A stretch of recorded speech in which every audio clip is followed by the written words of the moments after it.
এই যে এখন আরবি কোন মাস চলছে বলেন তো? রজব। এই রজব মাসের ২৬ তারিখ দিবাগত রাত্রে আল্লাহ রাসূল সাল্লাল্লাহু আলাইহি ওয়াসাল্লাম ঊর্ধ্ব জগতের একটা ভিজিটে গিয়েছিলেন। আমরা জানি না সবাই? হ্যাঁ, ইসরা মেরাজের কথা আমরা জানি। সো এই মেরাজ রজনীতে আল্লাহ রাসূল সাল্লাল্লাহু আলাইহি ওয়া আলিহি ওয়াসাল্লাম ফিতরাত মানে what is the essence of ফিতরা এটা বোঝানোর জন্য এই হাদিসটা আমি শেয়ার করছি। মেরাজে যখন গেলেন, জিবরিল আলাইহিস সালাম ওনাকে দুইটা পেয়ালা দিলেন। তিনি বললেন উচিতু বি ইনাআইন, আমাকে দুটি পেয়ালা দেয়া হলো, ফি আহাদিহিমা লাবান ওয়া ফিল আখারি খামর, এক পেয়ালায় ছিল দুধ আরেক পেয়ালায় ছিল মদ। ফা আখাযতুল লাবান ওয়া শারিবতু, যখন দুইটা অপশন দেয়া হলো, দুইটা পেয়ালা, আমি দুধের পেয়ালাটা নিলাম এবং সেটা পান করলাম। তখন জিবরিল আলাইহিস সালাম বললেন আসাবতাল ফিতরা, মানে you are guided to the ফিতরা, আপনি সঠিকটাই নিয়েছেন, যেটা ফিতরা, যেটা নেওয়া উচিত আপনি ওইটাই নিয়েছেন। মনকে তুমি বুঝিয়ে বলো আল্লাহ আছেন আমার সাথে। জাহাঙ্গীরনগর বিশ্ববিদ্যালয়ের আমার সুপ্রিয় শিক্ষার্থী বন্ধুরা, এই বাক্যটি নিজের জীবনের জন্য, নিজের জীবনের সাথে সেট করে নেন। মনকে তুমি বুঝিয়ে বলো আল্লাহ আছেন আমার সাথে। বিপদে আপদে আমাদের লাইফে আপস অ্যান্ড ডাউনস থাকে, সব মুহূর্তে আমরা এই কথাটা খেয়াল করব যে কেউ যদি আমাকে হেল্প করার জন্য নাও থাকে, এক মহান সত্তা আছে, তিনি কে? আল্লাহ রাসূল সাল্লাল্লাহু আলাইহি ওয়াসাল্লাম আবু বকর রাদিয়াল্লাহু তাআলা আনহু গারে সাউরে হিজরতের রাতে লুকিয়ে আছেন, কুরাইশরা খুঁজতেছে। আবু বকর রাদিয়াল্লাহু তাআলা আনহু তটস্থ, না জানি ধরা পড়ে যাই। তিনি বলছেন কুরাইশরা আমাদের এত পাশ দিয়ে যাচ্ছে, একটু মাথা নিচু করলে দেখে ফেলবে আমাদের। রাসূল সাল্লাল্লাহু আলাইহি ওয়াসাল্লাম বললেন যে ভয় পেও না। আবু বকর, তুমি কি ভেবেছো আমরা এখানে গুহাতে দুইজন? না না, এই গুহায় আমরা দুজন নই, আমাদের সাথে একজন মহান সত্তা আছে। তিনি কে? আমরা তিনজন এখানে। লা তাহজান ইন্নাল্লাহা মা'ানা, ভয় পেও না, হতাশ হয়ো না, নিশ্চয় আল্লাহ আমাদের সাথে আছেন। আল্লাহ তাআলা সরাসরি কথাটাকে কোরআনে কোট করেছেন যে লা তাহজান ইন্নাল্লাহা মা'ানা। তাহলে সুপ্রিয় বন্ধুরা, এই বাক্যটা আমাদের খেয়াল রাখতে হবে, যাদের মধ্যে ফ্রাস্ট্রেশন কাজ করে, যে মনকে তুমি বুঝিয়ে বলো কে আছেন আমার সাথে? আল্লাহ আছেন আমার সাথে। এরকম কোরআনের পরতে পরতে অনেক আয়াত পাবেন। লা তাইয়াসু মির রাউহিল্লাহ ইন্নাহু লা ইয়াইয়াসু মির রাউহিল্লাহি ইল্লাল কওমুল কাফিরুন, আল্লাহর রহম থেকে নিরাশ হয়ো না। বলেন, বিশ্বাসীদের ডিকশনারিতে হতাশা বলে কোনো শব্দ আছে? ফ্রাস্ট্রেশন আছে? ওয়ালা তাহিনু ওয়ালা তাহজানু ওয়া আনতুমুল আ'লাউনা ইন কুনতুম মুমিনিন, চিন্তা করো না, হতাশ হয়ো না, তোমাদেরই বিজয় হবে যদি তোমরা মুমিন হও। আল্লাহু আকবার।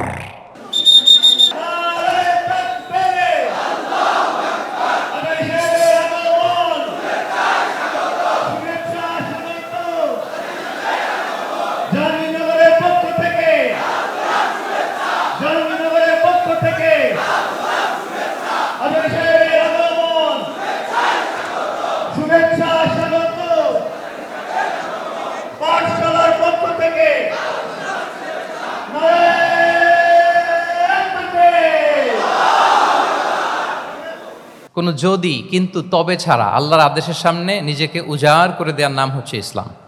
আল্লাহর আদেশের সামনে কোনো যদি কিন্তু তবে ছাড়া নিজেকে সাবমিট করা, এই সাবমিসিভ অ্যাটিটিউডের নাম কি সবাই বলুন তো? তাহলে আপনি পিক অ্যান্ড চুজ করতে পারবেন না যে এটা আমার ভাল লাগে, এটা আমার সাথে যায়, সো আমি এটা নিলাম, এটা আমার সাথে যায় না, সো এটা থেকে আমি দূরে থাকলাম, তাইলে এটা ইসলামিক লাইফস্টাইল হলো না। এই কনসেপ্টটা কি ক্লিয়ার সবার কাছে? এটা একটা total package, it's a total project, it's a holistic program. আপনি আপনার সুবিধা মতো এখানে কাটছাট করতে পারবেন না, নিলে পুরোটাই নিতে হবে।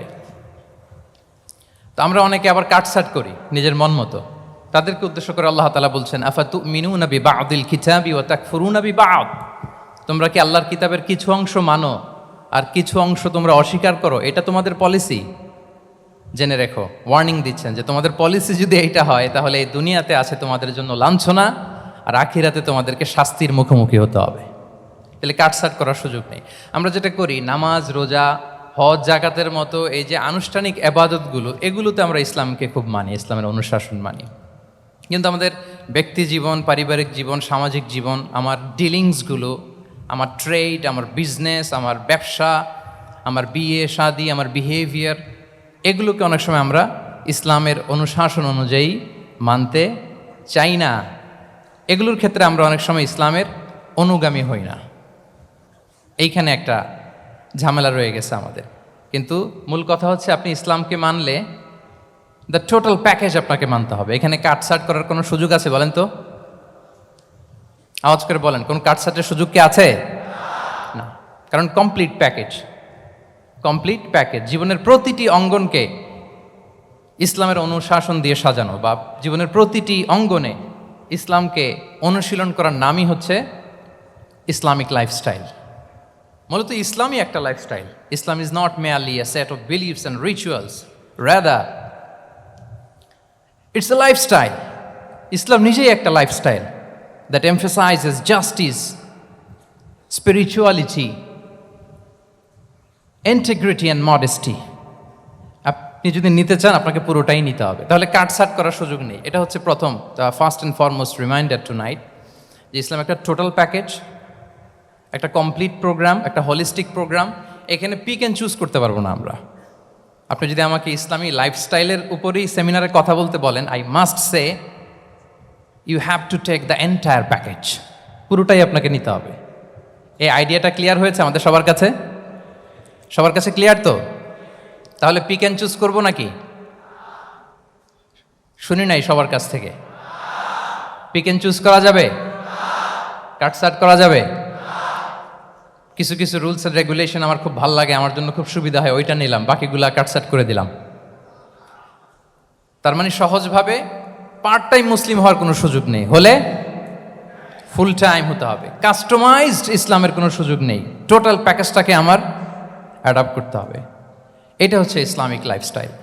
তো আজকের এই সেমিনারে আমি কিছু ট্রেটস বা the core values of Islamic lifestyle আপনাদের সাথে শেয়ার করবার চেষ্টা করব, যাতে করে ব্যাপারটা আরও ক্রিস্টাল ক্লিয়ার হয় যে আসলে what is Islamic lifestyle all about.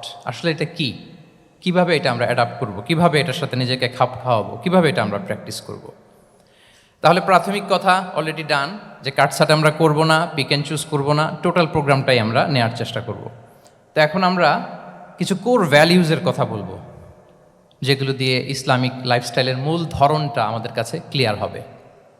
Islamic লাইফস্টাইলের কথা যদি আমাদেরকে বলতে হয়, প্রথম যেই ট্রেট, যে ক্যারেক্টারিস্টিক্স বা ভ্যালিউর কথা আমাকে বলতে হবে, সেটা হচ্ছে the concept of halal and haram. If there is no halal and haram, there is no Islamic lifestyle, for sure I am telling you. যদি হালাল হারাম না থাকে, এটা যদি আমরা মেনটেন না করি, এটা কোশ্চিনকালেও ইসলামিক লাইফস্টাইল হবে না। আপনাকে হারাম থেকে যোজন যোজন দূরে থাকতে হবে, আর হালাল দিয়ে জীবনটাকে সাজাতে হবে। কারণ যেখানেই হালাল সেখানেই বারাকা। রিপিট, আমি আবারও বলছি, যেখানেই হালাল সেটার মধ্যে কি? হারামে কোনো বারাকা আছে? হারামে আছে অস্থিরতা, সাময়িক উন্মাদনা, এর ভেতরে বারাকা নাই। হালালের ভেতরে আল্লাহ তাআলা বারাকা ঢুকিয়ে দিয়েছেন। আচ্ছা, আপনারা বলুন তো, গরুর গোশত খাওয়া এটা হালাল না হারাম? হালাল। কুকুরের গোশত খাওয়া হালাল না হারাম? আচ্ছা, গরু বছরে বাচ্চা দেয় কয়টা? গাভী? আচ্ছা, একটা। কুকুর দেয় কয়টা? কয়টা? 7টা, 8টা, 10টা? ফ্যামিলি প্ল্যানিং নাই তো? দেদারসে দিচ্ছে। আচ্ছা, গরু হালাল, কুকুর হারাম। গরু বাচ্চা দেয় কয়টা? কুকুর দেদারসে দিচ্ছে। তারপরেও বলেন, আমাদের এই যে বাংলাদেশে আমাদের কুরবানির ঈদে লক্ষ লক্ষ গরু জবাই হয়, বিয়ের অনুষ্ঠানগুলোতে এত গরুর গোশত আমরা খাই, আর প্রতিদিনের চাহিদা মেটানোর জন্য তো কত গরু কোরবানি করা হয়। এরপরেও বলেন, বাংলাদেশে গরু বেশি না কুকুর বেশি? সবাই বলেন, গরু বেশি না কুকুর বেশি? কারণ কি? হালাল। কারণ কি? এই হালালে বরকত ঢুকিয়ে দিয়েছে কে? তাহলে if there is no concept of halal and haram, there is no Islamic lifestyle. প্রথম core value of Islamic lifestyle হচ্ছে আপনাকে হালাল দিয়ে আপনার জীবনকে সাজাতে হবে। লা ইয়াদখুলুল জান্নাতা জাসাদুন গুযিয়া বিল হারাম। হারাম খেয়ে বর্ধিষ্ণু যে দেহ, সে দেহ আল্লাহর জান্নাতে প্রবেশ করবে না। মানে whatever you consume, it should be halal. এটা হালাল হইতে হবে। শুধু যেটা আপনি খাচ্ছেন এটাই না, কুলু মিম্মা ফিল আরদি হালালাম তাইয়্যিবা, আল্লাহ তাআলা বলেছেন যেটা কনজিউম করবা হালাল হবে, হালাল হতে হবে। তো এটা শুধু এত ন্যারো কনসেপ্ট না, আপনার জীবনের সবটাই হালাল হতে হবে। ইউর ফুড শুড বি হালাল, ইউর ড্রিঙ্ক শুড বি হালাল, ইউর ইনকাম শুড বি হালাল, ইউর ফ্যাশন শুড বি হালাল, ইউর এন্টারটেইনমেন্ট শুড বি হালাল। সব কিছু হালাল হইতে হবে। আমরা অনেকে যে ভুলটা করি, আমরা খাওয়ার ক্ষেত্রে শুধু হালাল খুঁজি, এরকম অনেকে করে, কিন্তু অন্যান্য ক্ষেত্রে হালাল হারামের বাজ বিছান নাই। আমি একটা উদাহরণ প্রায়ই দেই, দেখবেন যে আমাদের বাংলাদেশের সরকারি অফিসগুলোতে তো ঘুষ চলে নাকি? আল্লাহ ঘুষ থেকে এই জাতিকে তুমি হেফাজত করো। আচ্ছা, দেখবেন যে আমাদের বিভিন্ন সরকারি অফিসগুলোর মুসলিম কর্মকর্তারা তারা ওয়াইন খায় না। আমি দেখেছি থাইল্যান্ডে গিয়েছে, চায়না গিয়েছে অফিসের কাজে, ওখানে হালাল রেস্টুরেন্টগুলো খোঁজে, কারণ মুসলিম তার হালাল খাইতে হবে। তো সে ওয়াইন খায় না, পর্ক খায় না, কারণ ইসলামে এটা হারাম। আবার অনেক হিন্দু কর্মচারী সে আবার গরুর গোশত খায় না, কারণ কি তার ধর্মে ওইটা হারাম। কিন্তু এই মুসলিম কর্মচারী, হিন্দু কর্মচারী দুইজনের নির্বিশেষে মাশাআল্লাহ ঘুষ খায়। এরকম হয় না? দেখেন, মুসলিম ওয়াইন খায় না, পর্ক খায় না, তার ধর্মে হারাম। আমার হিন্দু ভাই গরুর গোশ খায় না, এটা তার ধর্মে হারাম। কিন্তু ঘুষ আবার দুই ধর্মে হালাল নাকি? হ্যাঁ, হালাল না। তার মানে ওই যে pick and choose, you got the point, right? Pick and choose করেছে যে আমার ধর্মের এই এই নিয়ম আমি মানব, কারণ এটা আমার জন্য খুব ফ্লেক্সিবল, এটা খুব ভালো লাগে।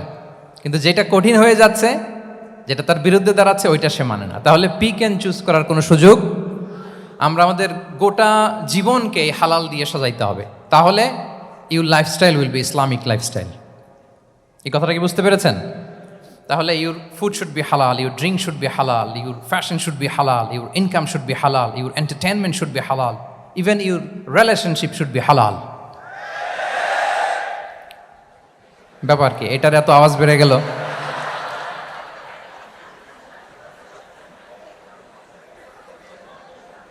এটা কমন পড়ে গেছে নাকি? আচ্ছা বলেন, হালাল রিলেশনশিপ কোনটা বলেন? এই যে, এই তো আসল জায়গায় হাত দিছি বোধহয়। আমাদের শিক্ষার্থী বন্ধুদের মধ্যে বিবাহিত আছি আমরা? হ্যাঁ, কারা কারা আছে দেখি তো।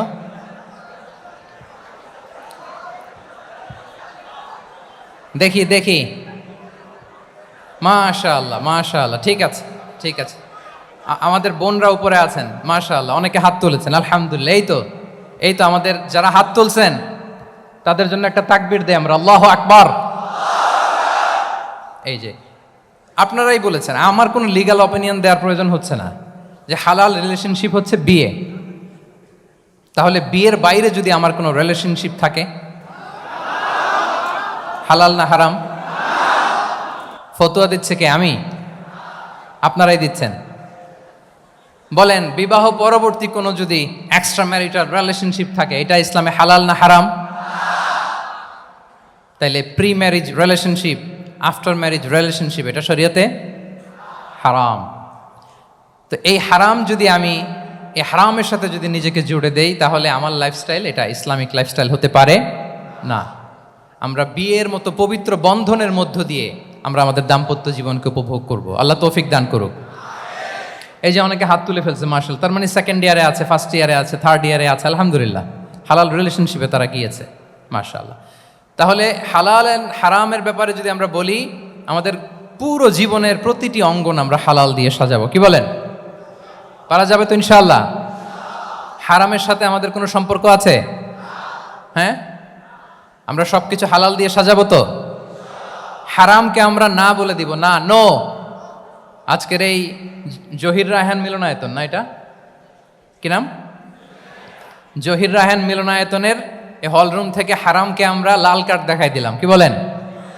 হারামকে আমরা নো বলবো, আওয়াজ করে বলো নো। ওকে, নো টু হারাম।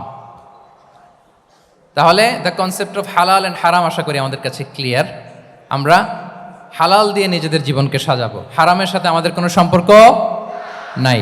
তাহলে একটা ট্রেইট আমরা শেয়ার করলাম, একটা কোর ভ্যালিউ শেয়ার করলাম, যে আমরা যদি হালাল মেনটেন করতে পারি আমাদের জীবনে, এটা হচ্ছে one of the core values of Islamic lifestyle. 2 নম্বর হচ্ছে, ইসলামিক লাইফস্টাইলটা বেসিকলি এটা একটা প্রোডাক্টিভ লাইফস্টাইল। মানে ইসলামী লাইফস্টাইল আমাদেরকে প্রোডাক্টিভ হতে উদ্বুদ্ধ করে। আপনার দিন শুরু হবে অনেক সকালে, প্রোডাক্টিভিটি নিয়ে অনেক লম্বা আলোচনা করা যেতে পারে। আমি ছোট্ট একটা পয়েন্ট যদি আজকের এই হলরুমে শেয়ার করি প্রোডাক্টিভিটি নিয়ে, যে ইসলামিক লাইফস্টাইল হচ্ছে আপনি একেবারে সকাল সকাল আপনার দিন শুরু করবেন, early to bed and early to rise makes a man healthy wealthy. সবাই তো শিখেছি এটা, যে আগে আগে ঘুমোতে যাও, আগে আগে ঘুম থেকে জাগো, তুমি ধনী হবে, তারপর তুমি প্রজ্ঞাবান হবে, তুমি সুস্বাস্থ্যের অধিকারী হবে। এটা হচ্ছে ইসলামিক লাইফস্টাইলের একটা কোর ভ্যালিউ। সকাল সকাল দিন শুরু করা, মানে সানরাইজের আগে আমার সকাল শুরু হবে। কাজী নজরুলের যে কবিতা, সূর্যি মামা জাগার আগে উঠবো আমি জেগে, পড়েছি আমরা সবাই, কিন্তু হয়তো মানা হয় না। তো এই যে সকাল সকাল ঘুম থেকে ওঠা, এটা যদি আপনার মধ্যে না থাকে, এটা ইসলামিক লাইফস্টাইল হতে পারে না। You must be a morning person. সকাল সকাল উঠতে হবে। আপনার সময় এমনভাবে মেনটেন করবেন আপনি যে সকাল সকাল ফজরের পর থেকে আপনি অ্যাক্টিভ। তার মানে you have to wake up early, you have to sleep early. একজন মর্নিং পারসন যদি না হন, এটা ইসলামিক লাইফস্টাইল হবে না। এর কারণ আল্লাহ রাসূল সাল্লাল্লাহু আলাইহি ওয়া আলিহি ওয়াসাল্লাম আমাদেরকে সকালে জেগে থাকার ব্যাপারে ইন্সপায়ার করেছেন, এবং তিনি দোয়া করেছেন এই উম্মার জন্য স্পেশালি, যে এই সময়টা এটা ফুল অফ বারাকা, ফুল অফ ব্লেসিংস। তিনি দোয়া করেছেন, আল্লাহুম্মা বারিক লি উম্মতি ফি বুকুরিহা। আল্লাহ এই উম্মতের বুকুরটা, মানে সকালের সময়টা, লেটসে সানরাইজের পরে 3-4 ঘন্টা, এই সময়টাকে আল্লাহ আপনি বরকত দিয়ে ভরে দেন। এই সময়টাতে ঘুমানো যাবে না, এটা হচ্ছে বরকতের সময়। এবং আল্লাহ রাসূল সাল্লাল্লাহু আলাইহি সাল্লাম যদি কোনো সামরিক অভিযান প্রেরণ করতেন, এই টাইমে প্রেরণ করতেন, এই বুকুরের টাইমে। এবং সাহাবারা তাদের কোনো ট্রেড ক্যারাভেন, ব্যবসায়িক কাফেলা যখন সেন্ড করতেন, এই টাইমটাতে সেন্ড করতেন, কারণ এই টাইমটাতে বারাকা। তো এখন নিজের সাথে মিলিয়ে নেন যে এই টাইমটাতে আমরা কি করি। আমি জানি না আপনাদের কি অভ্যাস।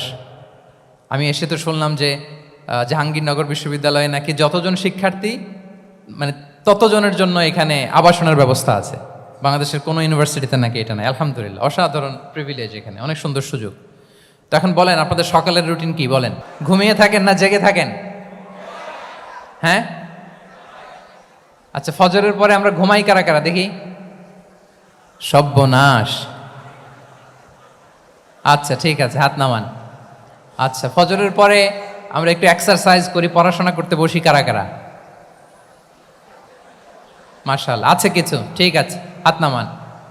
এবার 2 বারের 1 বারও যারা হাত তোলেননি তারা হাত তোলেন। আপনারা কি করেন? এইটা হ্যাঁ, ডিভাইস। তো সম্মানিত সুধী মণ্ডলী, আল্লাহুম্মা বারিক লি উম্মতি ফি বুকুরিহা। আপনারা আমাকে এনেছেন ইসলামিক লাইফস্টাইল নিয়ে বলতে, তো আমাকে বলতেই হবে, ফজরের পরে ঘুমানো চলবে। প্রথমে আমরা হারামকে না বলে দিলাম, এবার আমরা না করে দিব কোনটাকে? হ্যাঁ, ফজরের পরে আজকে থেকে কোনো ঘুম চলবে। যদি আপনি চান, একটু একটু দূরে সরাইতে হবে, এই যে ড্রোনগুলো একটু দূরে সরাইতে হবে। ফজরের পরে আজকে থেকে, আমি এখানে জবরদস্তি করব না, শুধু আপনাদের সামনে আমি প্রেজেন্ট করছি। যদি সেমিনারের যে টপিক নিয়ে আপনারা শুনতে এসেছেন, এটা যদি আপনি অ্যাডাপ্ট করতে চান, অনুশীলন করতে চান, হ্যাঁ, ফজরের পরে আজকে থেকে কোনো ঘুম চলবে। এই সময়টাতে অনেক বারাকা আছে। তো কি করতে হবে? এটার জন্য আগে আগে ঘুমোতে হবে। কি বলেন? অনেকে ফজরের এই বরকতময় সময়টা তারা ঘুমাতে ঘুমাতে মিস করে। এর কারণ দেরিতে ঘুমোতে যাওয়া। আগে আগে ঘুমানোর অভ্যাস করতে হবে। কিন্তু আগে তো ঘুম আসে না, তাই না? এই যে ডিভাইস আমাদেরকে ঘুমাতে দেয় না, আমাদের শান্তির ঘুম কেড়ে নিছে এই ডিভাইস। এই ডিভাইস অ্যাডিকশন, স্ক্রিন আসক্তি, এই স্ক্রিন আসক্তি আমাদের শান্তির ঘুমকে কি করেছে? কেড়ে নিয়েছে। আল্লাহ তাআলা রাতকে বানিয়েছেন ঘুমের জন্য। ওয়াজআলনা লাইলা লিবাসা। লিবাস মানে আবরণ। আমি রাতকে বানিয়েছি পোশাকের মতো আবরণ করে, যে আবরণ রাত্রিবেলা নিঝুম নিঝুম নিস্তব্ধ অন্ধকার দিয়ে ছেয়ে দেয়। ফলে মেলাটিন নামে একটা হরমোন নিঃসরিত হয়, আমাদের ঘুম ঘুম ভাব আসে। ঘুমের জন্য আল্লাহ তৈরি করেছেন রাতকে। এরপরে আল্লাহ তাআলা বললেন, ওয়াজআলনা নাহারা মাআশা। আর দিনকে বানিয়েছি আমি প্রাণ চঞ্চল করে, দিনে আমরা কাজ করব। তাহলে রাতে আগে আগে ঘুম, আর দিনের বেলা আল্লাহ তাআলা আমাদেরকে কাজ করার জন্য সৃষ্টি করেছেন। কিন্তু এই সাইকেলটাকে আমরা ঘুরাই ফেলছি। রাতে যত দেরি করে আপনি ঘুমাবেন, সকালে ঠিক তত দেরি করে আমাকে উঠতে হয়, ঠিক কিনা বলেন? তাহলে ফজরের পর বকুর পিরিয়ড অফ টাইমটাকে কাজে লাগাতে হলে রাতে আমাদেরকে আগে ঘুমাতে যেতে হবে। রাতে কি করতে হবে? আগে ঘুমোতে যেতে হবে। তাহলে 1 নম্বরে কি বললাম? কনসেপ্ট অফ হালাল অ্যান্ড হারাম। 2 নম্বরে বললাম প্রোডাক্টিভিটি।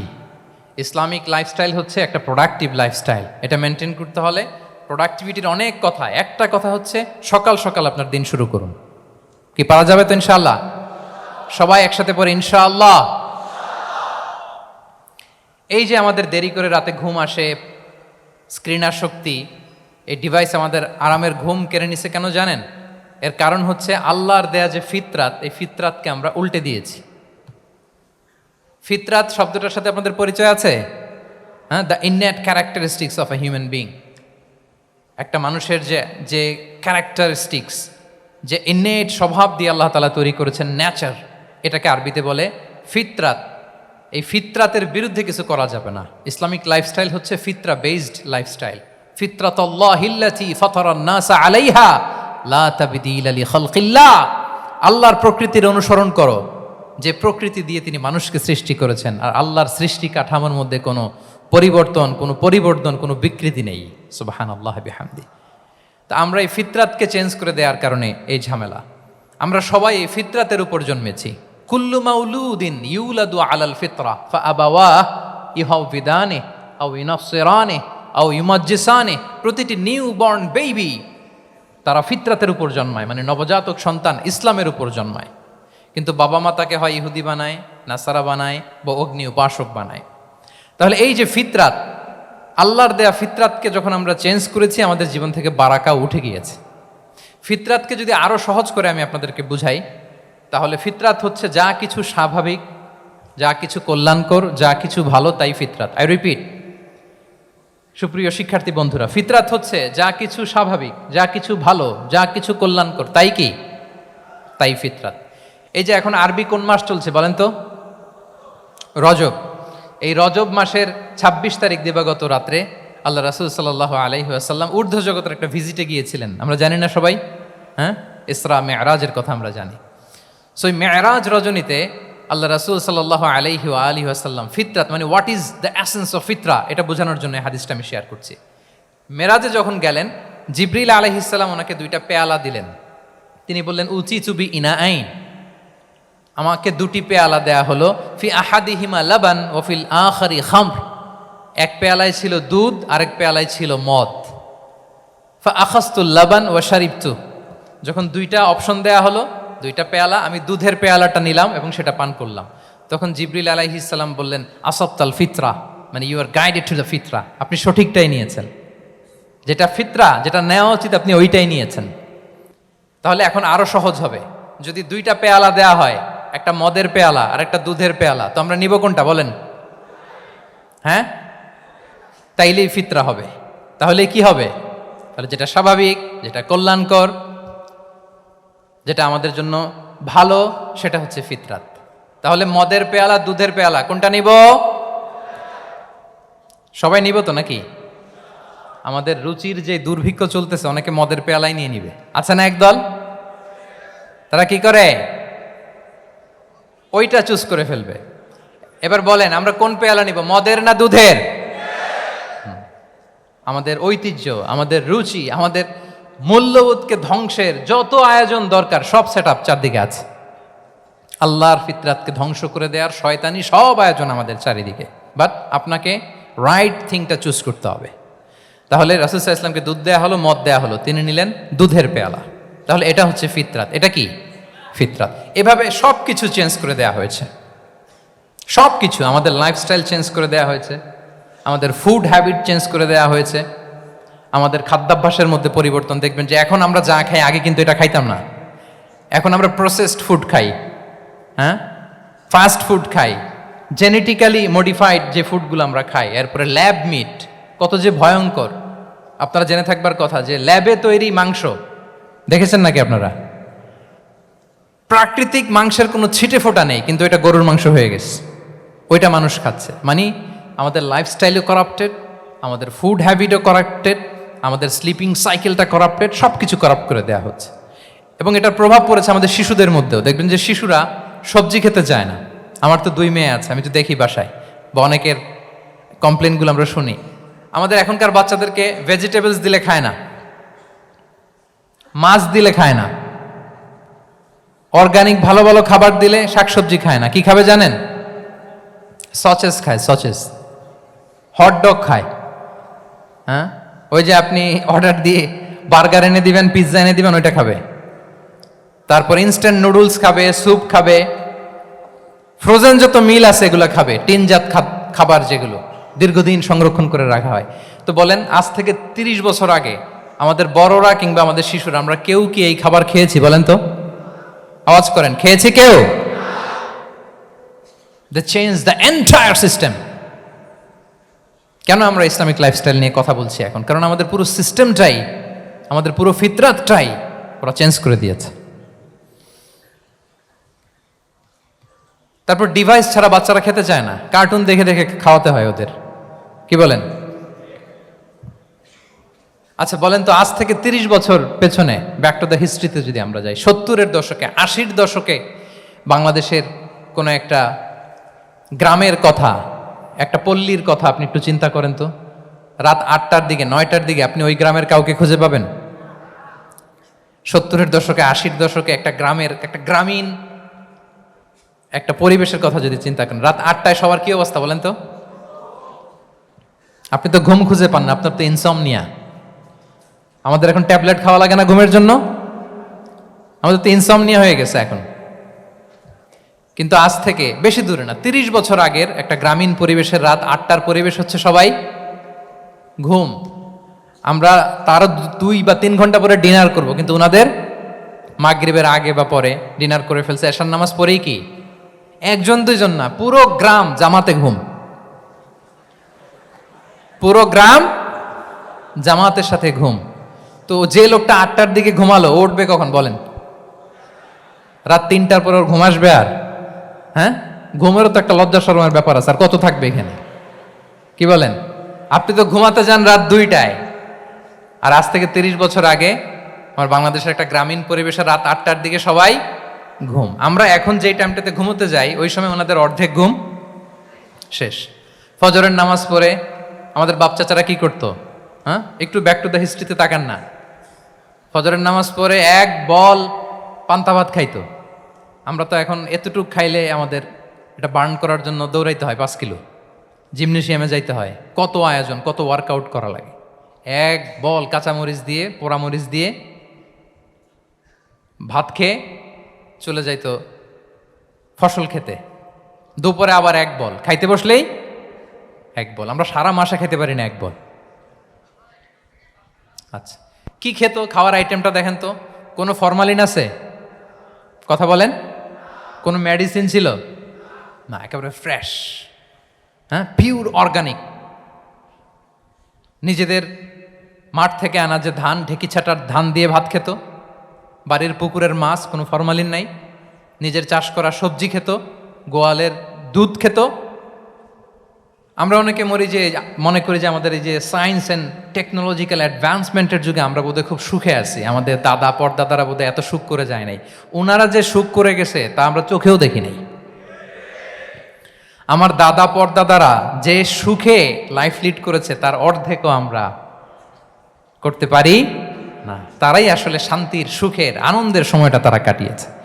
তাহলে সম্মানিত সুধী মণ্ডলী, পুরো আমি আপনাদেরকে বোঝানোর চেষ্টা করছি যে ইসলামিক লাইফস্টাইল নিয়ে why we should talk about Islamic lifestyle. কারণ পুরো সিস্টেমটাকে তারা কলাপস করেছে, করাপ্ট করেছে। The food habit, the lifestyle, the sleeping style, সব চেঞ্জ করেছে। তো এই জন্য আল্লাহর দেয়া ফিতরাতকে যেন আমরা প্রিজার্ভ করি, আমরা সচেতন হই। এখনই যদি সচেতন না হই, ডিজাস্টার আমাদের জন্য অপেক্ষা করছে। Just wait and see. তাহলে ইসলামিক লাইফস্টাইল হচ্ছে একটা ফিতরা বেসড লাইফস্টাইল। এই ফিতরাকে আমাদেরকে প্রিজার্ভ করতে হবে। তাহলে 3টা পয়েন্ট বলে ফেলছি অলরেডি, যদি আপনাদের মনে থাকে। প্রথমে কি বলেছিলাম? হালাল, হালাল দিয়ে জীবন সাজাবো। 2 নম্বরে প্রোডাক্টিভিটির জন্য কি করব? রাতে দেরি করে ঘুমাবো, তাহলে আগে আগে ঘুমাবো, ফলে আগে আগে ঘুম থেকে জেগে কাজ শুরু করব। 3 নম্বরে ফিতরা, মানে আল্লাহর দেয়া প্রাকৃতিক যে নিয়ম, মানে আলোর সাথে সাথে আমার জীবন শুরু, আলো নাই আমিও ঘুমায় পড়বো, কি বলেন? আপনি উন্নত দেশে তো তাই হয়। জাপানে আমি কয়েকবার গিয়েছি, আগে আগে ঘুমায় পড়ে, ইভেন আমেরিকাতে আমি কয়েকবার গিয়েছি, অনেক অনেক শহরে 8টার পরে সুপার শপ বন্ধ, 8টার পরে ঘুমেরা। আমরা হাঁটছি কোন দিকে? আমরা একটু নিজেদেরকে প্রশ্ন করি। তাহলে 3 নাম্বার হচ্ছে ফিতরা বেসড যে লাইফস্টাইল, এটার দিকে আমাদেরকে ফিরে আসতে হবে। 4 নাম্বার হচ্ছে মডেস্টি, শালীনতা। One of the core values of Islamic lifestyle. এই শালীনতা আমরা হারাতে বসেছি। মডেস্টি বললে অনেকে শুধু কাপড় চোপড় নিয়ে চিন্তা করে যে ছোট কাপড় বড় কাপড়। Modesty is not about only clothing but also your behaviour, your dealing, your overall character. শুধু আপনি মডেস্টি শালীনতা বললে কাপড় চোপড় নিয়ে চিন্তা করবেন না। এটা আপনার মডেস্টি ইন ইউর স্পিচ, আপনার কথার মধ্যেও শব্দ চয়নে মডেস্টি থাকতে হবে, আপনার বিহেভিয়ারে মডেস্টি থাকতে হবে, আপনার ডিলিংসে মডেস্টি থাকতে হবে। এই শালীনতা আমরা হারাচ্ছি। তার বিপরীতে আমাদের সমাজে অশ্লীলতার প্রসার হচ্ছে, লাজুকতা হারিয়ে যাচ্ছে। লাজুকতা, লজ্জা শরম থাকা, এটা যে কত বড় নেয়ামা।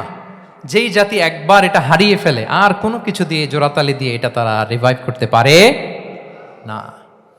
এই যে ওয়েস্ট তো এখন যা যা আমাদেরকে শিখাইছে, যেটাকে আমরা স্ট্যান্ডার্ড মনে করি, আবার তারা ফিরতেছে। এই যে ডিভাইসের কথা বলছি না, আপনি অস্ট্রেলিয়ার খোঁজ খবর নেন, যারা খোঁজ নিয়েছেন তারা জানেন আন্ডার 16 কোনো বাচ্চা সোশ্যাল মিডিয়া ইউজ করতে পারে না অস্ট্রেলিয়াতে।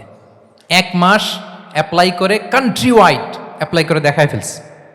Facebook, including Facebook, WhatsApp, Twitter, TikTok, 10টা অ্যাপস যেগুলো বাচ্চাদের মধ্যে এডিকশন নিয়ে আসে, এগুলো সব বন্ধ। জানেন এই নিউজটা? জানেন? মানে ফিরতেছে, উল্টা ফিরতেছে। এই যে শালীনতার কথা আমরা বলি, এটা হারাচ্ছে। রাসূল সাল্লাল্লাহু আলাইহি ওয়াসাল্লাম বলেন, যার শালীনতা নাই, ইযা লাম তাস্তাহি ফাসনা মা শি'তা, যখন তোমার লজ্জা শরম থাকবে না, যা মনে চায় তাই করো। শিশু মোহাম্মদ চলে গেল সেই বনু সাআদে, ছোট্ট মোহাম্মদ কাঁদে না কখনো। ক্ষুধা লাগলেও কাঁদে না, ব্যথা পেলেও কাঁদে না। কিন্তু ছোট্ট মোহাম্মদের প্রাইভেটসের জায়গা থেকে কাপড়টা যখন সরে যেত, শিশু মোহাম্মদ কেঁদে দিত। সুবহানাল্লাহ, শালীনতা। ইযা লাম তাস্তাহি ফাসনা মা শি'তা। রাসূল সাল্লাল্লাহু আলাইহি ওয়াসাল্লাম বলেছেন, যদি তোমার লজ্জা শরম না থাকে, লজ্জা শরমের মাথা যদি তুমি খাও, তুমি সব করতে পারবা, তোমাকে দিয়ে সব সম্ভব। তাহলে এই শালীনতা, এটা অনেক বড় নেয়ামা। সম্মানিত বন্ধুরা, আজকে দিনকে দিন আমাদের সমাজ থেকে শালীনতা হারিয়ে যাচ্ছে, লাজুকতা হারিয়ে যাচ্ছে। নারী পুরুষ উভয় দিক থেকে, বিশেষ করে আমাদের বোনদেরকে টার্গেট করা হয়েছে। নারীদেরকে, আমাদের বোনদেরকে, তাদেরকে প্ররোচিত করা হচ্ছে, তাদের সামনে আইডিয়া হাজির করা হচ্ছে যে নারী যত বেশি নগ্ন হতে পারে সে তত বড় সাহসী নারী। বলেন, আমাদের সমাজে পত্রপত্রিকা আপনারা দেখেন না এটা? যে নারী নিজেকে যত এক্সপোজ করবে সে তত বড় কি সাহসী নারী, এই তকমা তাকে দেয়া হচ্ছে। এটা টোটাল কমপ্লিট শয়তানের একটা মিশন। শয়তানের প্রথম মিশন হচ্ছে বনি আদমকে বিবস্ত্র করা। কি করা? আল্লাহ তাআলা আদম আলাইহিস সালাম, হাওয়া আলাইহিস সালামকে বলেছিলেন যে নিষিদ্ধ গাছ যেও না, খেও না। শয়তানের প্ররোচনায় খেয়ে ফেলেছিলেন, সাথে সাথে জান্নাতের পোশাক খুলে পড়েছে। তার মানে শয়তানের প্রথম মিশন হচ্ছে মানুষকে কি করা? নগ্ন করা। মানুষকে কি করা? নগ্ন করা। তাহলে আমাদের বোনদেরকে এমনভাবে তাদের সামনে উপস্থাপন করা হচ্ছে, প্ররোচিত করা হচ্ছে এবং বলা হচ্ছে নগ্নতার পথে যে বেশি হাঁটে সে নাকি তত সাহসী নারী। নাউযুবিল্লাহি মিন যালিক। তাহলে এই যে মানব জাতিকে বস্ত্রহীন করা, এটা শয়তানের একটা মিশন। তার বিপরীতে ইসলাম নারীকে সম্মান দিয়েছে, সম্মান করেছে। যে ঘরে প্রথমে কন্যা জন্মায়, খায়রুকুম মান বুখিরা বিল উনসা, সে ঘরটাকে আল্লাহ তাআলা বরকতময় করে দেয়। 2 সন্তান তো 2 জান্নাতের দরজা ওপেন। 2 কন্যা সন্তান, 3 কন্যা সন্তান তো 3টা জান্নাতের দরজা ওপেন। সুবহানাল্লাহ। স্ত্রী হয়ে যখন ঘরে যাবে, যে ব্যক্তি তার স্ত্রীর কাছে সেরা, পরিবারের কাছে সেরা, সে সবার কাছে সেরা, সে আল্লাহর কাছে সেরা। সুবহানাল্লাহ। এবং কোনো মা যদি সন্তান জন্ম দিতে যে মারা যায়, কিয়ামতের দিন আল্লাহ তাআলা ওই মাকে শহীদদের কাতারে দাঁড় করাবেন। আর যদি সেফলি সন্তান ভূমিষ্ঠ হয়, আল্লাহ বলে মায়ের পায়ের নিচে ওই সন্তানের বেহেশত। সুবহানাল্লাহ। কিভাবে নারীর স্টেটাস, মর্যাদাকে ইসলাম বাড়িয়েছে। এবং এই যে ইসলাম যে নারীকে যে ভিআইপি হিসেবে কনসিডার করে, হ্যাঁ, ইসলামের দেয়া নারীর ড্রেস কোড নিয়ে আমাদের অনেকের কত কথা, কত ক্রিটিক। এটা কেন করে? কারণ Islam consider women as a queen. ইসলাম তো নারীকে রানী হিসেবে কনসিডার করে। কি হিসেবে বলেন? আচ্ছা বলেন, যে কুইন হবে, যে রানী হবে, তার একটা স্পেশাল ড্রেস কোড থাকবে না? তার একটা স্পেশাল প্রোটোকল থাকবে না? রানীর সাথে কি যা মনে চায় তা করা যায়, দেখা করা যায়, তার কাছে যাওয়া যায়? আল্লাহু আকবার। কারণ ইসলাম চায় নারীদের জন্য পৃথিবীটা নিরাপদ হোক। ইসলাম চায় নিজ গৃহে বা কর্মক্ষেত্রে নারীরা নিরাপদ থাক। ইসলামের যত ভ্যালিউজ আছে, যত রুলস এন্ড রেগুলেশন আছে, এটা আমাদের ভালোর জন্য, মানব জাতির কল্যাণের জন্য। তাহলে এই অশ্লীলতা থেকে আমাদের যোজন যোজন দূরে থাকতে হবে। If you talk about Islamic lifestyle, আমাদেরকে শালীনতা, মডেস্টি ফিরিয়ে আনতে হবে। You have to maintain modesty. আমি যদি আরো ডিপে যাই, দেখেন এই যে প্রত্যেকের হাতে এক একটা করে পর্ন হাব হয়ে গেছে এখন, হয়েছে না? পর্নোগ্রাফির সয়লাভ, বিকৃত যৌনাচারের সয়লাভ। এখন নতুন নামে, নতুন মোড়কে, LGBTQ নামে আমাদের সমাজে নানা মোড়কে আমাদের সামনে উপস্থাপন করা হচ্ছে। শুনেছেন না এগুলো? আপনারা নাম শুনেছেন? এই যে ট্রান্সজেন্ডারিজম, নাম শুনছেন না? নিজের দেহ কাটাকাটি করে দিব্যি পুরুষ, 4 সন্তানের বাবা, এখন হঠাৎ করে বলে যে আমি মনে মনে নারী, তো সোসাইটি যেন আমাকে নারী স্বীকৃতি দেয়। বায়োলজিক্যালি দিব্যি নারী, 3 সন্তানের মা, এখন বলে যে এখন আমি মনে মনে ভাবতেছি পুরুষ, তো আমাকে পুরুষ হিসেবে তুমি কনসিডার করো। আল্লাহর দেয়া ফিতরাত, এই যে বলছি উল্টায় ফেলতেছে, এই ফিতরাতকে ধ্বংস করার সবচেয়ে জঘন্যতম এই নতুন যেটা বাজারজাত করা হচ্ছে যে আইডিওলজি, এটা হচ্ছে ট্রান্সজেন্ডারিজম। অধিকারের মোড়কে, তাও আসতেছে কিভাবে? কিসের মোড়কে বলেন তো? রাইটসের কথা বলে, যেটা একটা রাইটস। এজন্য সম্মানিত সুধীমণ্ডলী, শালীনতার কোনো বিকল্প নেই। If you want to take care of yourself, if you want to take care of your family, your society, you have to maintain modesty. কোনো বিকল্প নেই, সাবধান হইতে হবে আমাদেরকে। তাহলে 4 নম্বরে কি? শালীনতা, মডেস্টি। শালীনতা হচ্ছে ইসলামিক লাইফস্টাইলের ভূষণ। এখন পরিকল্পিতভাবে এই শালীনতার কবর রচনা করা হচ্ছে আমাদের সমাজে। আপনারা কি রাগ করতেছেন? কথা ক্লিয়ারলি বুঝতে পারতেছেন? আমি যদি রয়ে শয়ে কথা বলি তা বুঝতে পারবেন আপনারা? ক্লিয়ারলি মেসেজগুলো আমি আপনাদের সামনে পৌঁছে দিচ্ছি। তাহলে কয়টা গেল? 4টা। হালাল, প্রোডাক্টিভিটি, প্রিজার্ভিং ফিতরা, অ্যান্ড ফাইনালি মডেস্টি। 4টা কাভার।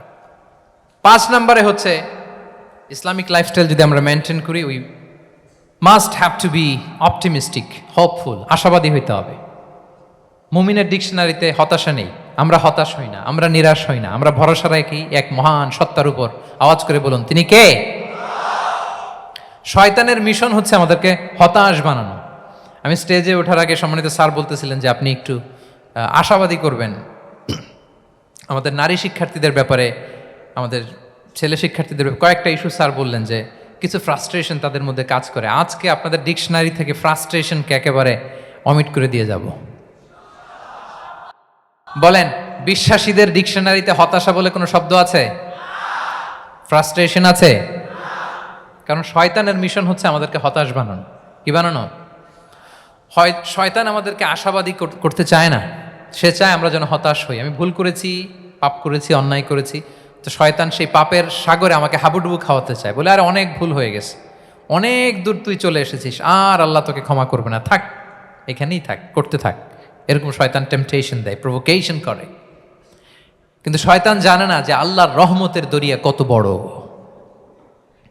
শয়তানের মিশন হচ্ছে আমাদেরকে হতাশ বানানো, আর আল্লাহর বাণী আমাদের হৃদয়ে আশা জাগায়, আশাবাদী করে তোলে। আল্লাহর এই কিতাবের, কোরআনের প্রতিটি আয়াতে পরতে পরতে পাবেন আপনি মোটিভেশন, ইন্সপিরেশন। আল্লাহু আকবার। লা তাহজান ইন্নাল্লাহা মা'ানা। মনকে তুমি বুঝিয়ে বলো আল্লাহ আছেন আমার সাথে। জাহাঙ্গীরনগর বিশ্ববিদ্যালয়ের আমার সুপ্রিয় শিক্ষার্থী বন্ধুরা, এই বাক্যটি নিজের জীবনের জন্য, নিজের জীবনের সাথে সেট করে নেন। মনকে তুমি বুঝিয়ে বলো আল্লাহ আছেন আমার সাথে। বিপদে আপদে, আমাদের লাইফে আপস অ্যান্ড ডাউনস থাকে, সব মুহূর্তে আমরা এই কথাটা খেয়াল করব যে কেউ যদি আমাকে হেল্প করার জন্য নাও থাকে, এক মহান সত্তা আছে, তিনি কে? আল্লাহ রাসূল সাল্লাল্লাহু আলাইহি ওয়াসাল্লাম আবু বকর রাদিয়াল্লাহু তাআলা আনহু গারে সাউরে হিজরতের রাতে লুকিয়ে আছেন। কুরাইশরা খুঁজতেছে, আবু বকর রাদিয়াল্লাহু তাআলা আনহু তটস্থ, না জানি ধরা পড়ে যায়। তিনি বলছেন, কুরাইশরা আমাদের এত পাশ দিয়ে যাচ্ছে, একটু মাথা নিচু করলে দেখে ফেলবে আমাদের। রাসূল সাল্লাল্লাহু আলাইহি ওয়াসাল্লাম বলছেন যে ভয় পেও না। আবু বকর, তুমি কি ভেবেছো আমরা এখানে গুহাতে দুইজন? না না, এই গুহায় আমরা দুজন নই, আমাদের সাথে একজন মহান সত্তা আছে। তিনি কে? আমরা তিনজন এখানে। লা তাহজান ইন্নাল্লাহা মা'ানা, ভয় পেও না, হতাশ হয়ো না, নিশ্চয় আল্লাহ আমাদের সাথে আছেন। আল্লাহ তাআলা সরাসরি কথাটাকে কোরআনে কোট করেছেন যে লা তাহজান ইন্নাল্লাহা মা'ানা। তাহলে সুপ্রিয় বন্ধুরা, এই বাক্যটা আমাদের খেয়াল রাখতে হবে, যাদের মধ্যে ফ্রাস্ট্রেশন কাজ করে, যে মনকে তুমি বুঝিয়ে বলো কে আছেন আমার সাথে? আল্লাহ আছেন আমার সাথে। এরকম কোরআনের পরতে পরতে অনেক আয়াত পাবেন। লা তাইয়াসু মির রাউহিল্লাহ ইন্নাহু লা ইয়াইয়াসু মির রাউহিল্লাহি ইল্লাল কওমুল কাফিরুন। আল্লাহর রহম থেকে নিরাশ হয়ো না।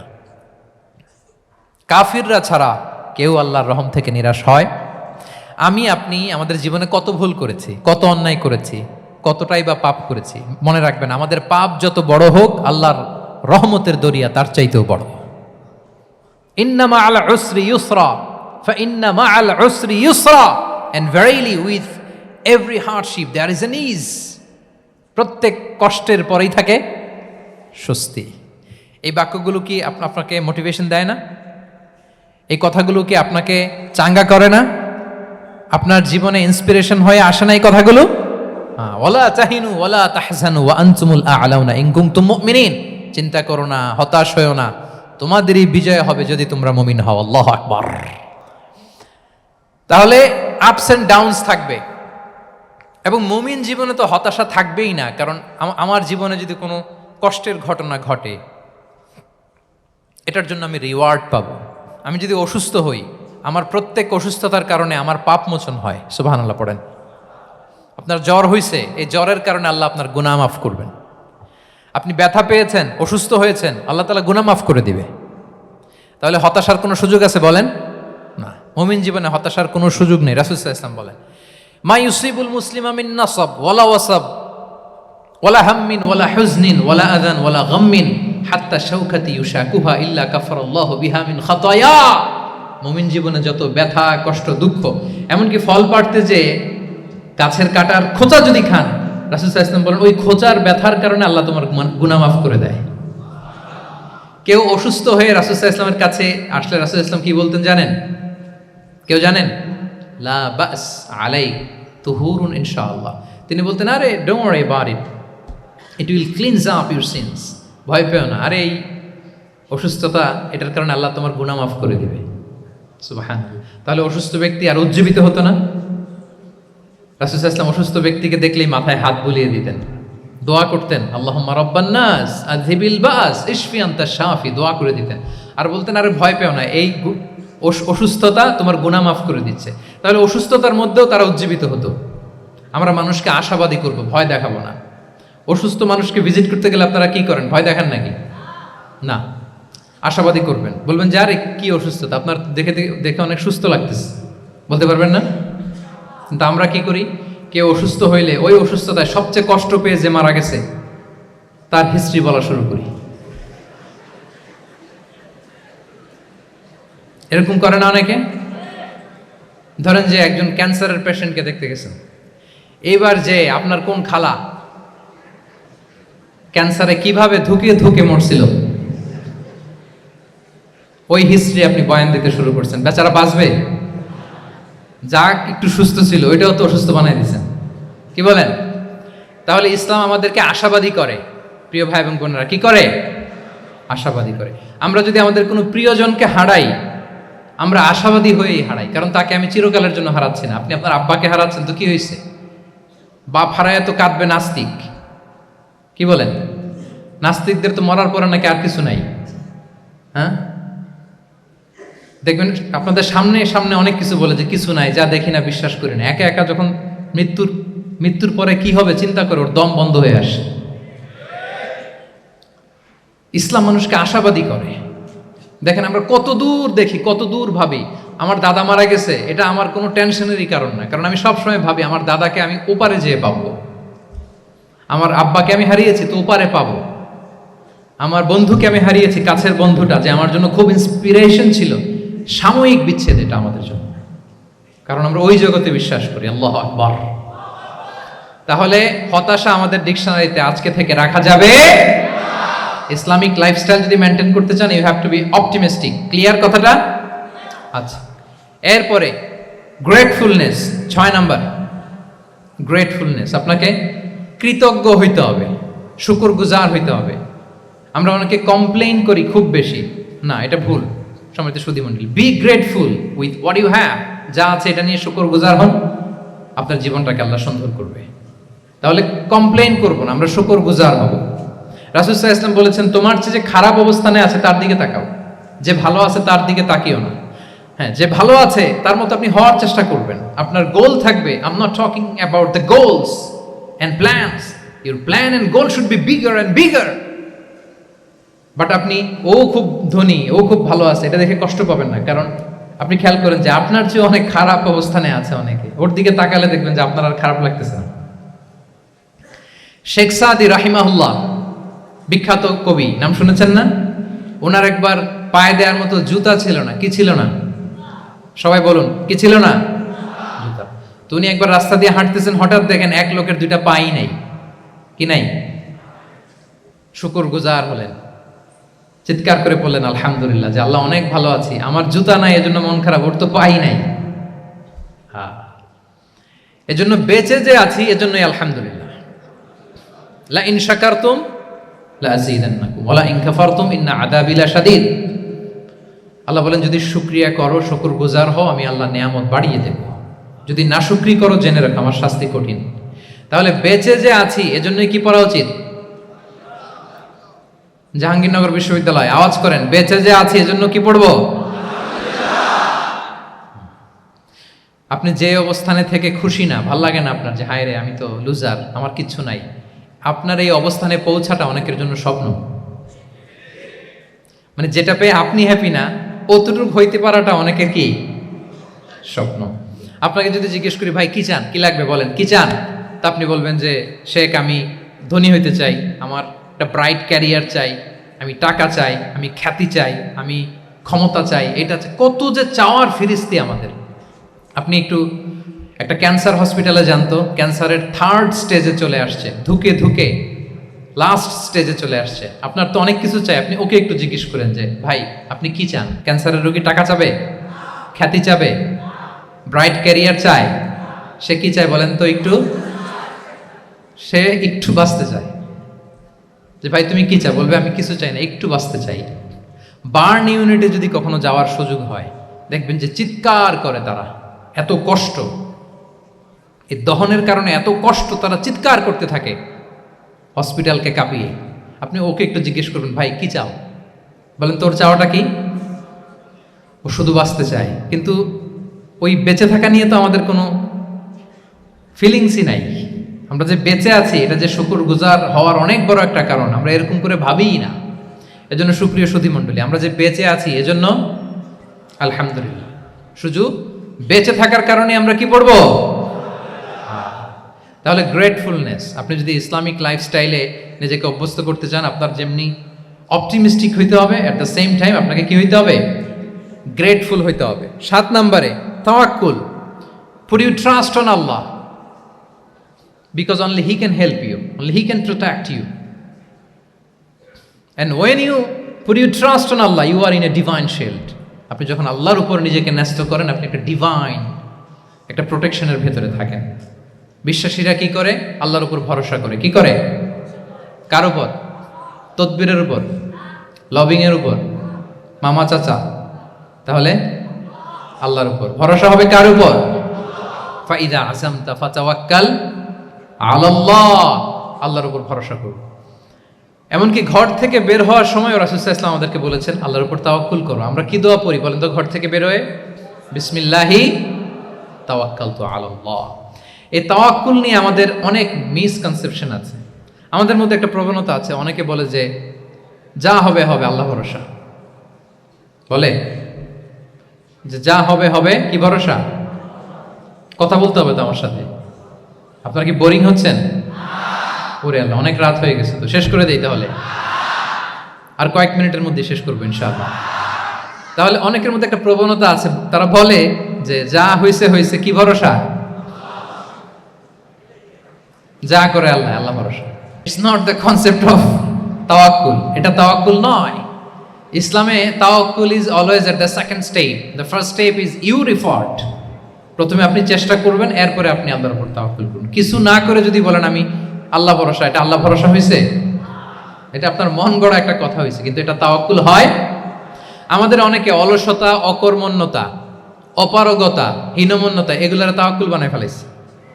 হাত গুটায় বসে থাকবে, কাজ করবে না, অলস, আর বলে কি আল্লাহ ভরসা। রিজিকের মালিক আল্লাহ, কিছু করবে না আর বলে আল্লাহ ভরসা। প্রিয় ভাইরা, রাসূল সাল্লাল্লাহু আলাইহি ওয়াসাল্লাম তিনি অলসতা, অকর্মণ্যতা, হীনমন্যতা, কাপুরুষতা, ভীরুতা এগুলো থেকে আল্লাহর কাছে পানাহ চেয়েছেন। নিজের সাধ্যের সবটুকুন তিনি করেছেন, তারপরে আল্লাহ ভরসা করেছেন।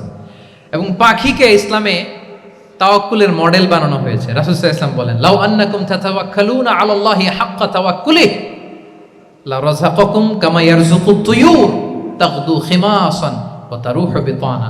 মানে তোমরা যদি পাখির মতো তাওয়াক্কুল করো, তাহলে পাখিকে আল্লাহ যেমন রিজিক দেয় তোমাদেরকেও রিজিক দিবে। পাখি কি করে বলেন তো? প্রতিদিন সকালবেলায় ওর ঘরের ভিতরে বসে বলে যে আল্লাহ ভরসা, বলে? বরঞ্চ কি করে সে? সকাল সকাল কিচির মিচির রবে দিক দিগন্ত মাতিয়ে সে বের হয়ে যায়, সারাদিন ঘুরতে থাকে। তাহলে খালি পেটে সকালবেলায় পাখিগুলো বের হয়ে যায়, আকাশে বাতাসে ছুটে বেড়ায়, আর বিকেল বেলায় ওদর পূর্তি করে প্রতিটা পাখিকে তার নিড়ে ফিরিয়ে দেয় কে? আপনারা তো বোঝা অনেক সহজ। এটা তো নাকি একেবারে আপনাদের জাহাঙ্গীরনগর, এটা তো নাকি পাখিদের অভয়ারণ্য শুনলাম আমি, কখনো আসা হয়নি আমার, দিনের বেলা আসা দরকার ছিল, তাহলে আপনাদের ক্যাম্পাস বিউটি আমি দেখতে পেতাম। তো পাখি কিন্তু বসে থাকে না, সকালে কি করে?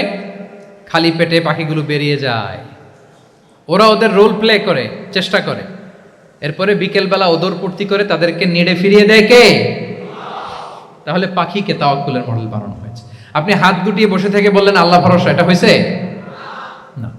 আপনি আপনার সর্বোচ্চটুকুন চেষ্টা করবেন, সব করার পরে এরপরে আপনি বলবেন আল্লাহ ভরসা। তাহলে তাওয়াক্কুল হলো প্রথমে যে কোনো জিনিস অ্যাচিভ করার জন্য পরিকল্পনা করা, তারপর সে পরিকল্পনা বাস্তবায়নের উপায় বের করা, তারপর বিভিন্ন উপায় উপকরণের সাহায্য নিয়ে সেটা অ্যাচিভ করার জন্য প্রাণান্তকর প্রচেষ্টা চালিয়ে যাওয়া, অবশেষে ফলাফলের জন্য কার উপর নির্ভর করা। দিস ইজ কল্ড তাওয়াক্কুল। এখন আমি কিছুই করলাম না, বললাম যে যা করে আল্লাহ, তাওয়াক্কুল হয়েছে তো না? আমাদের সমাজে দুইটা ধারণা। কেউ কেউ বলে আরে আমি তো সব করব, তাওয়াক্কুলের দরকার কি? Absolutely wrong. আবার অনেকে মনে করে আল্লাহই সব করে দিবে, এটাও absolutely wrong. The concept of Islam is in between this two extreme lines. এই দুইটার মাঝখানে হচ্ছে তাওয়াক্কুল। তাহলে তাওয়াক্কুলের মেকানিজম হচ্ছে আমার সাধ্যের সবটুকুন আমি করব, তারপরে আল্লাহ সাহায্য আসবে, সেজন্য আমি তাওয়াক্কুল করব। আপনারা মুসা আলাইহিস সালামের ঘটনা জানেন। উনি যখন বনি ইসরাইলকে নিয়ে লোহিত সাগরের সামনে আসলেন, ফেরাউন তার সৈন্য নিয়ে ধাওয়া করলো, আল্লাহ তাআলার সাথে সাথে কি রাস্তা বানাই দিলেন নাকি? সাগরের মাঝখানে না। আল্লাহ বললেন আনিদ্রিব বিআসাকাল বাহর, লাঠি দিয়ে একটা বাড়ি মারো সাগরে। মুসা আলাইহিস সালাম বাড়ি না মারলে তো আল্লাহ রাস্তা বানাতে পারতেন না, না পারতেন না? পারতেন, কিন্তু এটা তাওয়াক্কুলের মেকানিজম নয়। ওনাকে বলেছেন বাড়ি মারো, উনি লাঠি দিয়ে বাড়ি মারলেন, বিশাল রাস্তা হয়ে গেল। মারিয়াম আলাইহিস সালাম যখন ঈসা আলাইহিস সালামকে ডেলিভারি করলেন, ক্লান্ত শ্রান্ত ক্ষুধার্ত, কি খাবেন? আল্লাহ তাআলা বললেন ওয়াহুজ্জি ইলাইকি বিজিযইন নাখলাতি তুসাকিত আলাইকি রুতাবান জানিয়া। মানে মারিয়াম একটু কষ্ট করে উঁচু হয়ে পাশে একটা খেজুর গাছ আছে, ওটা ডাল ধরে টান দাও, টসটসে পাকা খেজুর পড়বে নিচে, ওটা খাও। উনি টান না দিলে আল্লাহ এমনি অটোমেটিক্যালি পাঠাতে পারতেন না খেজুর? আল্লাহ পাঠাননি। তাহলে এই পৃথিবীর সিস্টেম হচ্ছে আপনাকে কষ্ট করতে হবে, আপনার রোলটা আপনাকে প্লে করতে হবে। ইসলামে তাওয়াক্কুল is always at the second step. The first step is your effort. আপনাকে চেষ্টা করতে হবে, তারপরে আপনি তাওয়াক্কুল করবেন, তাহলে এটা প্রপার তাওয়াক্কুল হবে। তাহলে এখন থেকে হাত গুটিয়ে বসে থেকে আল্লাহ ভরসা বলবেন? আমরা এটা ভুল করে ফেলি। রাসূল সাল্লাল্লাহু আলাইহি ওয়াসাল্লাম, ওনার কাছে আল্লাহর সাহায্য আসতো, জিবরিল আলাইহিস সালামও আসতো, তারপরেও কখনো তিনি নিজের ভাগ্য আল্লাহর হাতে ছেড়ে দিতেন না। আমাদের মতো যা করে আল্লাহ, আল্লাহ ভরসা বলে কখনো নিজের ভাগ্য আল্লাহর হাতে ছেড়ে দিতেন, বরং নিজের সাধ্যের সবটুকুন দিয়ে তিনি চেষ্টা করতেন। তারপর তিনি ভরসা করতেন কার উপর? আপনি হিজরতের ঘটনাটা দেখেন। আল্লাহ যেদিন বললেন যে আজ রাতেই তুমি আর আবু বকর হিজরত করো, রাসূল সাল্লাল্লাহু আলাইহি ওয়াসাল্লাম ওই দিন দুপুরবেলা আবু বকর রাদিয়াল্লাহু তাআলা আনহুর ঘরে গেলেন। তিনি কখনো দুপুরবেলা বেরোন না, তিনি কখনো মাস্ক পরে বেরোতেন না। সেদিন তিনি মাস্ক পরে বেরোলেন, খারাজা মুতাকান্নিয়ান, মুখ ঢেকে বেরোলেন। আবু বকর রাদিয়াল্লাহু তাআলা আনহুর ঘরে যেয়ে বলেন, আবু বকর আখরিজ মান ফিল বাইত, ঘরে যারা আছে বের করে দাও, প্রাইভেট আলাপ আছে। আবু বকর রাদিয়াল্লাহু তাআলা আনহু বললেন, ইয়া রাসূলুল্লাহ, আসমা আর আয়েশা একজন তো আপনার পরিবার আর একজন তার বোন, আমরাই তো, বলেন। রাসূল সাল্লাল্লাহু আলাইহি ওয়াসাল্লাম আশ্বস্ত হলেন, বললেন যে আজ রাতেই আমরা হিজরত করব। আজ রাতেই। মক্কা থেকে মদিনা হচ্ছে উত্তর দিকে, কোন দিকে? আপার নর্থ। তিনি মক্কা থেকে মদিনায় হিজরত করবেন উত্তরে, কিন্তু তিনি বের হলেন দক্ষিণ দিক দিয়ে, শত্রুর চোখে ধুলি দেওয়ার জন্য। দেখেন, দিনের বেলা বেরোলেন না, রাতে বেরোলেন। দেখেন, একটার পর একটা প্রিকশন। দুপুরে বেরোলেন, চেহারা ঢেকে বেরোলেন, প্রাইভেসি মেনটেন করলেন। ডেস্টিনেশন এদিকে, বের হলেন এই দিক দিয়ে, সবার চোখের অন্তরালে তিনি বের হলেন। এবং তিনি আবু বকর রাদিয়াল্লাহু তাআলা আনহুকে বললেন, সবাই যেই পথে মদিনা যায় আমরা কিন্তু ওই পথে যাব না, ক্যারাভানগুলো যেই পথে যায় ওই পথে না, সাওয়াহিলি একটা আনইউজুয়াল রুট ধরে আমরা যাব, সাগরের পার ঘেঁষে ঘেঁষে, যাতে ওরা বুঝতে না পারে। এই জন্য আবু বকর রাদিয়াল্লাহু তাআলা আনহু একজনকে ভাড়া করলেন, আব্দুল্লাহ ইবনে উরাইকেত নামে, যে আনইউজুয়াল রাউটটা চিনে, যে সাগরের পাশ ঘেঁষে চলে যাওয়া পথ দিয়ে মক্কা থেকে রাসূল সাল্লাল্লাহু আলাইহি ওয়াসাল্লামকে মদিনায় পৌঁছায়। দুইটা উট তিনি 2 মাস ধরে এটাকে নার্চারিং করে রাখলেন। 3 দিন আবু বকর রাদিয়াল্লাহু তাআলা আনহু এবং রাসূল সাল্লাল্লাহু আলাইহি ওয়াসাল্লাম গারে সাউরে অবস্থান করলেন 3 দিন, যাতে করে বুঝতে পারেন যে মক্কায় তাদের ব্যাপারে কি বলা হয়। এবং আবু বকর রাদিয়াল্লাহু তাআলা আনহুর ছোট্ট ছেলে আব্দুল্লাহকে অ্যাসাইন করা হলো যে, আব্দুল্লাহ, তুমি তো ছোট মানুষ, তুমি প্রতিদিন মক্কার বাজারে যেয়ে শুনবা যে আমাদের ব্যাপারে কুরাইশরা কি বলে। নিশ্চয়ই তারা তন্ন তন্ন হয়ে আমাদেরকে খুঁজবে, না পেয়ে ওরা কি কি পলিসি নেয় এটা এসে আমাদেরকে জানাবো। সুবহানাল্লাহ।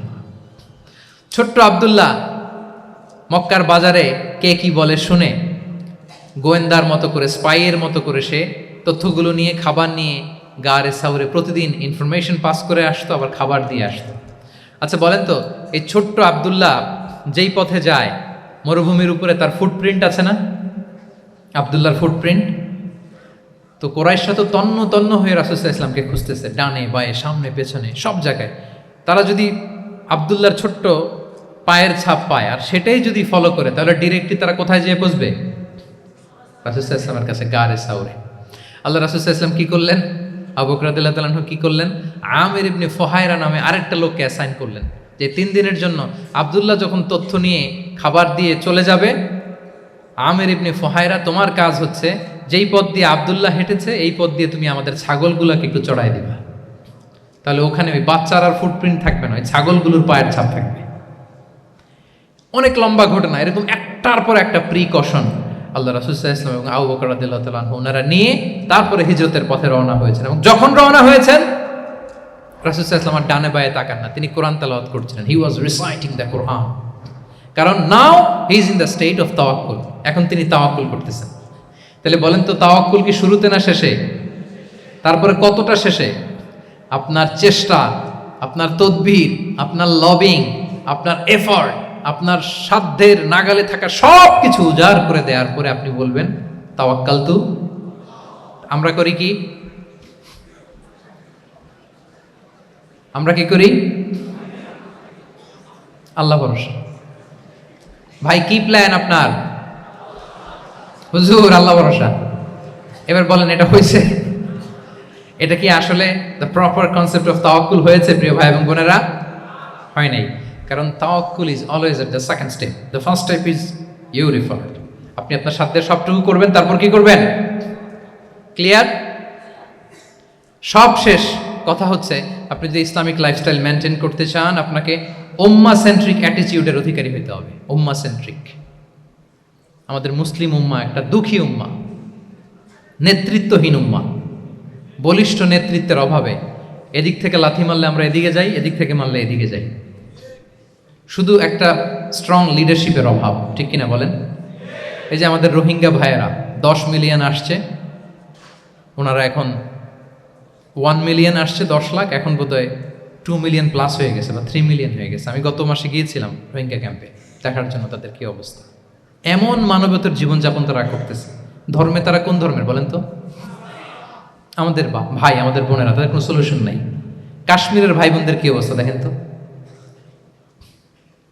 আর গাজার অবস্থা নাই বা বললাম।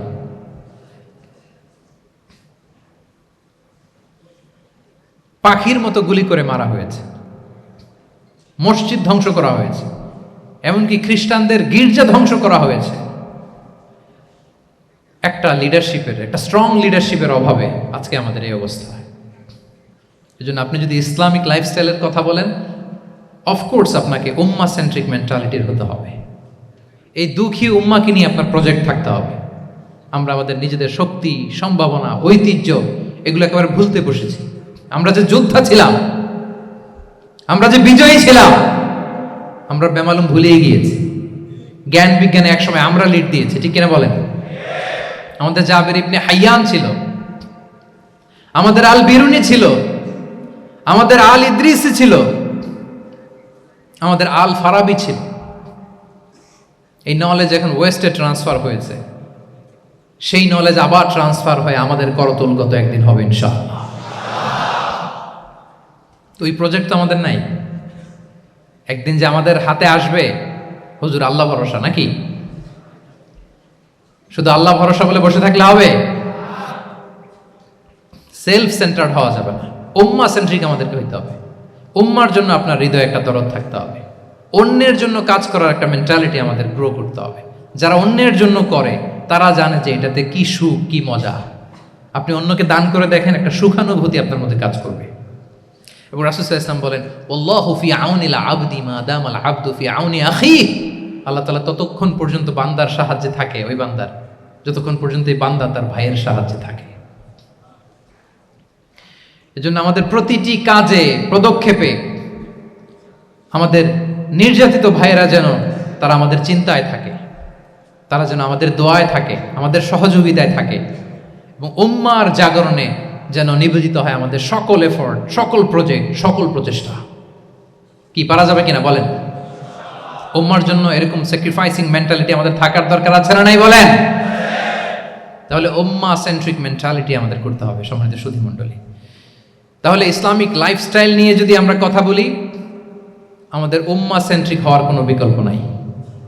আমি যদি পুরো আলোচনার সামারি করি, তাহলে বলতে হবে, শুরুতে আমি যেটা বলেছিলাম যে এখানে পিক অ্যান্ড চুজ করে ইসলামিক লাইফস্টাইল অ্যাডাপ্ট করার আমাদের কোনো সুযোগ মনে আছে? যে কথা দিয়ে শুরু করেছিলাম, পিক অ্যান্ড চুজ করা যাবে? মন মতো না, পুরোটাই মানতে হবে। এবং 8টা, মোস্ট লাইকলি 8টা core values of Islamic lifestyle আমি আপনাদের সাথে শেয়ার করেছি। একটু যদি রিকল করি, 1 নম্বরে কি বলেছিলাম বলেন তো? হালাল, হালাল মেনটেন করতে হবে, হারামের সাথে আমাদের কোনো সম্পর্ক। 2 নম্বরে প্রোডাক্টিভিটি। 3 নম্বরে ফিতরা বেসড লাইফস্টাইল হতে হবে। 4 নম্বরে মডেস্টি। 5 নম্বরে হতাশ হওয়া যাবে না, মনকে তুমি বুঝিয়ে বলো আল্লাহ আছেন আমার সাথে, অপটিমিজম। তারপরে আল্লাহর উপর ভরসা করা, গ্রেটফুলনেস। 7 নম্বরে কোনো কিছু না করে, হ্যাঁ, সব কিছু করার পরে, মাশাআল্লাহ, অ্যাবসলিউটলি রাইট আনসার। সব কিছু আমার সাধ্যের সবটুকুন করার পরে কি করব? কার উপর তাওয়াক্কুল করব, এবং আমরা উম্মা সেন্ট্রিক চিন্তা লালন করব, উম্মা কেন্দ্রিক। পারা যাবে তো?